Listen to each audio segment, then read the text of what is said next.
മുഹമ്മദ് സിറാജ് എന്ന ക്രിക്കറ്ററെ പറ്റി പറഞ്ഞില്ലെങ്കിൽ ഇന്നതെന്തോ ഒരു കുറവ് പോലെ തോന്നിയത് കൊണ്ടാണ് ഈ വീഡിയോ ചെയ്യുന്നത്.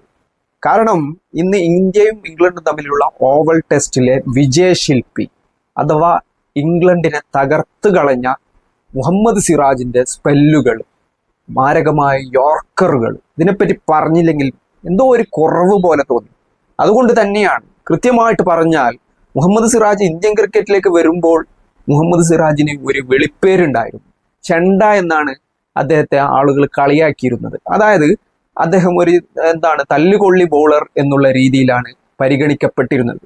പക്ഷേ മുഹമ്മദ് സിറാജ് എന്ന ആ ഒരു വ്യക്തിയെ നിർബാധം പിന്തുണച്ച, ഒരു രീതിയിലും മുഹമ്മദ് സിറാജ് എന്ന വ്യക്തിയെ ഒരിക്കലും കൈവിടാതെ അദ്ദേഹത്തിന് എല്ലാവിധ പിന്തുണയും നൽകിയ ഒരു താരമുണ്ടായിരുന്നു, മുൻ ഇന്ത്യൻ ക്യാപ്റ്റനായ വിരാട് കോഹ്ലി.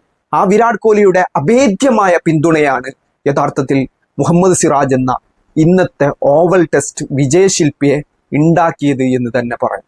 കൃത്യമായിട്ട് നമ്മൾ ഇന്നത്തെ മത്സരം, ഈ ടെസ്റ്റിനെ പറ്റി പറയുമ്പോൾ ആദ്യ ഇന്നിങ്സിലും രണ്ടാം ഇന്നിങ്സിലും മുഹമ്മദ് സിറാജിന്റെ സ്പെല്ലുകൾ എന്നുള്ളത് മാരകമായി. കഠിനാധ്വാനിയാണ് മുഹമ്മദ് സിറാജ്. പലപ്പോഴും ബുംറയുടെ നിഴലിലാണ് സിറാജ് ഒഴിവാക്കപ്പെടുന്നത്, അല്ലെങ്കിൽ ചർച്ചയാകപ്പെടാതെ പോയിരിക്കുന്നത്. ആത്മാർത്ഥമായ പരിശ്രമങ്ങൾ കൊണ്ട് തൻ്റെ ചെണ്ട എന്നുള്ള വെളിപ്പേരൊക്കെ മാറി ഇന്ന് ലോകം മുഴുവൻ, ലോക ക്രിക്കറ്റ് തന്നെ ചർച്ചയായിക്കൊണ്ടിരിക്കുന്ന, ലോക ക്രിക്കറ്റ് തന്നെ ബഹുമാനത്തോടു കൂടി ഇന്ന് ഓർത്തുവെക്കുന്ന അല്ലെങ്കിൽ കണ്ടുകൊണ്ടിരിക്കുന്ന പേരാണ് മുഹമ്മദ് സിറാജ് എന്നുള്ളത്.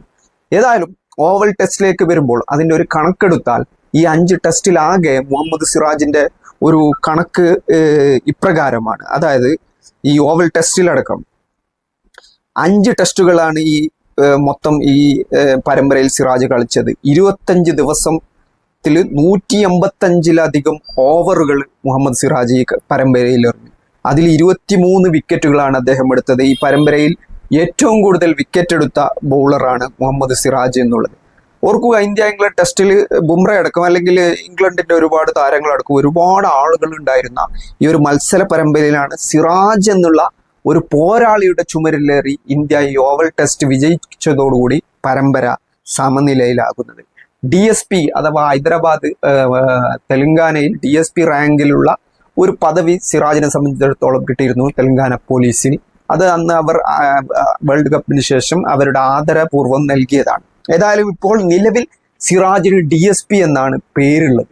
അപ്പോൾ DSP ആയ സിറാജ്, DSP അദ്ദേഹത്തിന്റെ ഓരോ വിക്കറ്റിന് ശേഷവും ആളുകൾ സോഷ്യൽ മീഡിയയിൽ കമന്റ് ചെയ്യുന്നത് DSP റോക്കിംഗ് അല്ലെങ്കിൽ DSP അങ്ങനെയുള്ള ഒരു രീതിയിലാണ്. അതുകൂടാതെ തന്നെ ഇംഗ്ലണ്ടിന്റെ പ്രധാനപ്പെട്ട താരമായ ജോ റൂട്ട് സിറാജിനെ പറ്റി പറയുന്ന കാര്യങ്ങൾ വളരെ പ്രസക്തമാണ്. സിറാജ് കഠിനാധ്വാനിയാണ്. സിറാജ് അദ്ദേഹം എല്ലാം തൻ്റെ ടീമിന് വേണ്ടി സമർപ്പിക്കുന്ന ആളാണ്.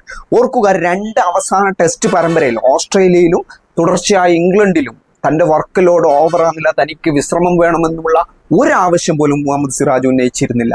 കഴിഞ്ഞ ദിവസത്തെ ഹാരി ബ്രൂക്കിന്റെ ക്യാച്ച് കൈവിട്ട നിമിഷം, അഥവാ ക്യാച്ച് ബൗണ്ടറി ലൈനിൽ നിന്നും ക്യാച്ച് എടുത്ത് പിന്നീട് അത് ബൗണ്ടറി റോപ്പിന് തട്ടുന്ന ഒരു അവസ്ഥ ഉണ്ടായി. യഥാർത്ഥത്തിൽ മത്സരം കൈവിട്ടു എന്നാണ് അതിനെപ്പറ്റി ആളുകൾ പറഞ്ഞത്. ഹീറോ പിന്നീട് 0 ആയി എന്നുള്ള രീതിയിലാണ് കഴിഞ്ഞ ദിവസം സിറാജിന്റെ പറ്റിയുള്ള പരാമർശങ്ങളുണ്ടായി. പക്ഷെ ഇന്ന് വീണ്ടും ഇംഗ്ലണ്ടിന്റെ നടുവൊടിച്ച ബോളിംഗ്, അത് അവസാനത്തെ വിക്കറ്റിന്റെ ആ യോർക്കറിഞ്ഞ പന്ത് മതി സിറാജിനെ പറ്റി വിലയിരുത്താൻ. ആ പന്ത് പോലും ഇത്രയും ദിവസം ഇത്രയും ഓവർ എറിഞ്ഞിട്ടും അവസാന പന്ത് 143 കിലോമീറ്റർ വേഗതയിലാണ് അത് സ്റ്റംപ് തെറിപ്പിച്ചത് എന്നതാണ്. അപ്പോ ഈ സിറാജ് എന്നുള്ള വ്യക്തി ഇന്നത്തെ ടെസ്റ്റ് പരമ്പരയിൽ, അല്ലെങ്കിൽ ഈ ടെസ്റ്റ് പരമ്പരയിൽ ചെയ്തിട്ടുള്ള ഈ കാര്യം, അദ്ദേഹത്തിന്റെ മാരകമായ സ്പെല്ലുകൾ, ഓരോ തവണയും ബാറ്റ്സ്മാൻമാരെ വെള്ളം കുടിപ്പിക്കാൻ ഈ പരമ്പരയിൽ സിറാജിനെ സംബന്ധിച്ചിടത്തോളം സാധിച്ചിട്ടുണ്ട്. ബുംറയുടെ അഭാവത്തിലാണ് 2 ടെസ്റ്റിലും ഇന്ത്യ വിജയിച്ചത്. ആ 2 ടെസ്റ്റിലും സിറാജിന്റെ പന്തുകൾ എന്നുള്ളത് മാരകമായിരുന്നു. മനസ്സിലാക്കേണ്ട ഒരു കാര്യം, പലപ്പോഴും ഈ സിറാജിന്റെ കയ്യിൽ നിന്നും എന്തെങ്കിലും അബദ്ധം വന്നാൽ അത് വളരെ വലിയ രീതിയിലുള്ള ആഘോഷമാക്കുന്ന, അതിനെ വംശീയതയോടുകൂടി വർഗീയതയോടുകൂടി പ്രചരിപ്പിക്കുന്ന ഒരു വലിയൊരു സമൂഹം, അല്ലെങ്കിൽ അത്തരത്തിലുള്ള ചിന്തിക്കുന്ന ആളുകൾ പോലുമുള്ള ഒരു രാജ്യത്തു നിന്നാണ് അദ്ദേഹം തൻ്റെ കളിയിലൂടെ ഓരോ തവണയും മറുപടി നൽകിക്കൊണ്ടിരിക്കുന്നത് എന്നതാണ്. അതുകൊണ്ട് തന്നെ ഇന്നത്തെ ടെസ്റ്റും ഇനി ഭാവിയിലേക്കുള്ള ഇന്ത്യൻ ടീമിന്റെ കുന്തമുനയുമായിട്ട് മുഹമ്മദ് സിറാജ് മാറിയിരിക്കുന്നു എന്ന് തന്നെയാണ് വ്യക്തമാവുന്നത്. അതുകൊണ്ട് തന്നെ മോണി മോർക്കൽ, ഇന്ത്യയുടെ ബോളിംഗ് കോച്ചായ മോണി മോർക്കൽ പറഞ്ഞ ചില കാര്യങ്ങൾ കൂടി നമ്മൾ ഇവിടെ ശ്രദ്ധിക്കേണ്ടതുണ്ട്. സിറാജിന് വേണ്ടത്ര അപ്രിസിയേഷൻ പലപ്പോഴും കിട്ടിയിട്ടില്ല എന്ന് തന്നെയാണ് ഇന്ത്യയുടെ ബോളിംഗ് കോച്ചായ മോണി മോർക്കൽ പറഞ്ഞിട്ടുള്ളത്. അദ്ദേഹത്തിന്റെ പ്രകടനത്തിനനുസരിച്ചിട്ടുള്ള അപ്രിസിയേഷൻ ഒരിക്കലും സിറാജിന് പലപ്പോഴും ലഭിക്കാതെ പോയി, ബുംറയുടെ നിഴലിലായതുകൊണ്ട് എന്നതാണ്.